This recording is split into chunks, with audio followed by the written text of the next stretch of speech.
Hi, my name is Hudson, and this is my speech on high content consumption in minors and preteens. Why aren't kids playing outside as often as they used to? Now, as soon as they get home, they get glued on the iPad or, their phone, just scrolling, or on YouTube, watching, overstimulating content, and very fast, for their brain to process, bunch of colors and whatnot. Sometimes even I as an adult get stuck in the endless loop of scrolling, and I find myself wanting to go outside and take a breath of fresh air. In a way, I feel like it's intoxicating, losing track of time by consuming content after content. What I'm trying to say is, if as an adult it's hard for me, I imagine it'd be harder for a younger person. Over the past decades, there has been studies on how spending time outdoors and nature affects children's health, cognition, and academic performance. There has been emerging evidence that outdoor engagement with nature may possibly influence children's language and communication skills, essential components for their development. Given that everything that I've listed is detrimental for a child's growth, a majority of kids now get home and just jump straight on the iPad anyways. Sometimes we do need help of the parents, not just the teachers. The teachers is not enough to do the job. The parents have to enforce certain rules. High levels of screen time, especially before bedtime, can interfere with sleep quality and duration, leading to fatigue and decrease in academic performance, as I mentioned earlier as well. It also leads to having less control over emotions because your brain is fatigued. Overconsumption of content can hinder the development of important social skills and emotional intelligence, which can be a result of watching violent content that may lead to increased aggression and desensitization to violence in real life.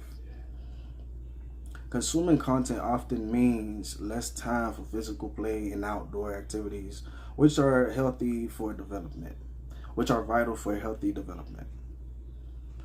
As parents, it's only so much that we can do, I know, but sometimes it's best to interact with the children when you get home from work. Just go outside with them, play at the park or something, or have them read books, and when they're done reading those books, they'll have to write a summary.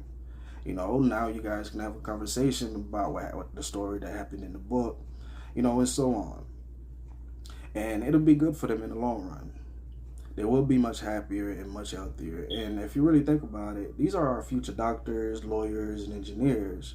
If they're not exercising, their creativity, critical thinking skills, then no one will know what they're good at, and there won't be any confusion when they're and there will be a lot of confusion when they become adults, because nobody knows what to do. They wasn't taught at a young age to be more productive, to think critically. If our future is in their hands, then it's best we make sure to pass on the torch at a much better pace than we are now, because of the work life. I know parents, they get tired after work. They don't have time for it and whatnot. But, it is best that we help them. It'll be very, very, very helpful in the long run. Imagine going to the doctor for a checkup and you find that your doctor cannot read what's on your charts. And then he starts throwing a fit because he's frustrated now. That would raise some alarms, right? You would be requesting for a new physician.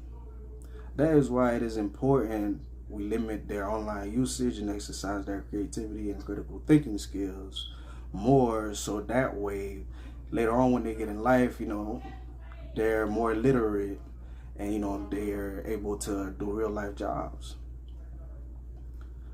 So now imagine the same scenario with a doctor, that has went to school, did everything that they were supposed to do, learn how to read, do everything, math and whatnot. You'll have a much better experience because now this doctor can use common sense as well to break down what's going on with you and, put you at ease with whatever it may be.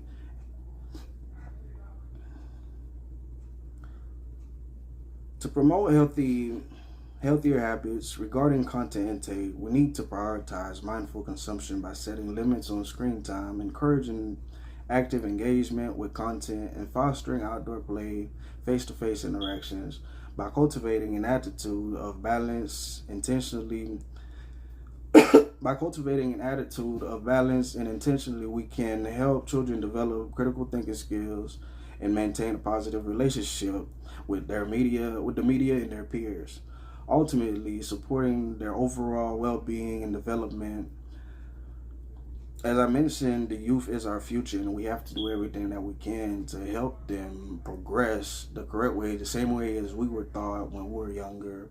And now, we're able to be productive in society. You know, we would like the same for them as well, because we are heading in a future where, a lot of jobs are being taken by computers.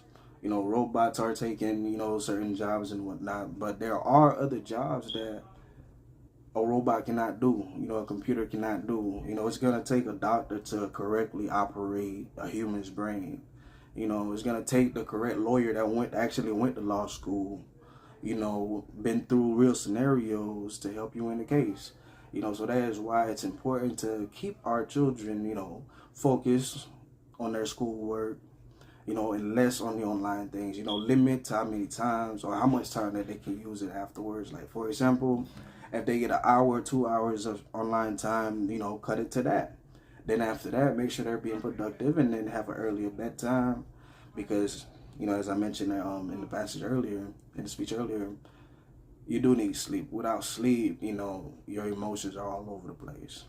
Thank you, and I appreciate you all for listening. Have a good one.